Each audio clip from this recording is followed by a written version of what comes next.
We're at a really critical threshold that makes now the essential time for cities to be leading the effort against climate change. Imagine the entire year's rainfall has happened in a spate of about 5 to 6 days. Billions of dollars of destruction of infrastructure, human lives have happened. China has the biggest urbanization process in human history, and you can see this is a huge challenge, but you can also see there might be plenty of opportunities for cities to play a bigger role. Cities really are on the front lines, I think, when it comes to the impacts of climate change that we're already seeing, but also in terms of some of the more innovative solutions that are coming forward. We actually think we have an obligation to do our part to reduce greenhouse gas emissions, at the same time recognizing we need to prepare for the impacts of climate change. The cities can be both the problem and the solution to climate change, because most of the world's population live in cities, and cities stand for most of the emissions in the world today. But they're also close enough to the ground to really drive the new innovations and create the new communities that we want to see. And we're seeing cities from across the world really stepping up to make this change happen. We have implemented a lot of measures to make electric vehicles easy to use and cheap to buy.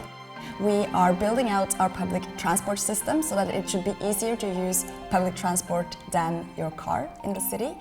And we are building out our bike lanes at a record pace.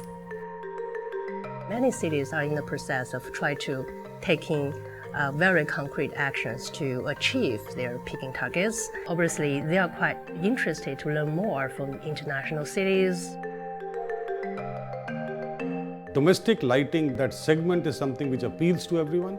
We are running the largest LED program in the world, which is a non-subsidized program, largely being done at the city level.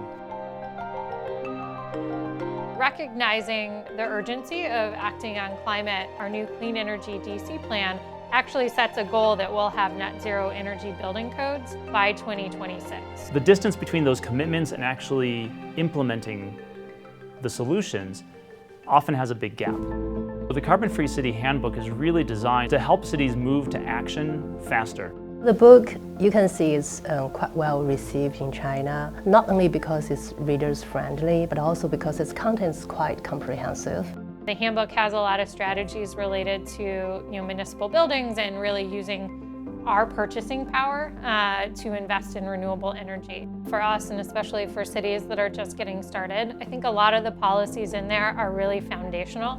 It is designed around 5 chapters around major sectors where people can really impact their carbon. Within each chapter, we have a few recommendations of the top actions that cities can take. It provides a little bit of an overview, these action documents that they can borrow from other cities to start moving their own policies forward, and then a few key recommendations and things to watch out for. The Carbon Free City Handbook is a really important tool for us decision makers in cities, because we really need to share experiences between cities to know what kind of measures that have been successful and what kind of measures that haven't been that successful. We try to do really in-depth analysis on the international practices and also to the very unique and specific Chinese circumstances. These recommendations build off of each other, and they start to create a whole new paradigm for how we're designing our cities in a way that is cleaner, that is healthier, proving the right way to build cities. We've actually seen emissions drop, and that's despite really significant population growth in DC. So to see our emissions kind of get decoupled from economic and population growth is really exciting. With more and more people using LED products that were given by us, their preferred lighting shifted to LED bulbs, and which also created more demand from outside what we were doing. And that's how a whole virtuous cycle got created.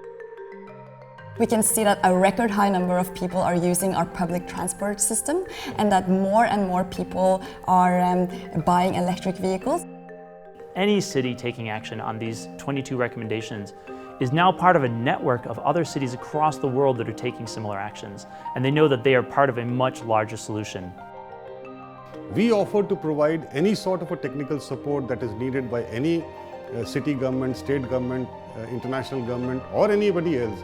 Green action also will better create green attitudes. And that's why it's so important for politicians in cities to be brave and dare to take decisions that might seem unpopular at first, but that will also be the future for cities all over the world. This is where cities are headed. This is how cities are going to look in 50 years.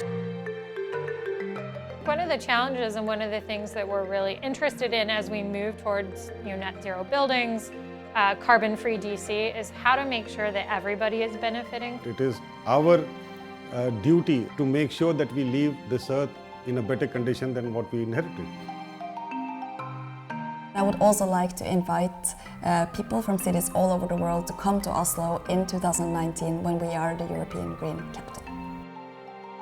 The results at the end are not just having checked off the list that we did the right thing. The results at the end are these wonderful cities that are a joy to exist in.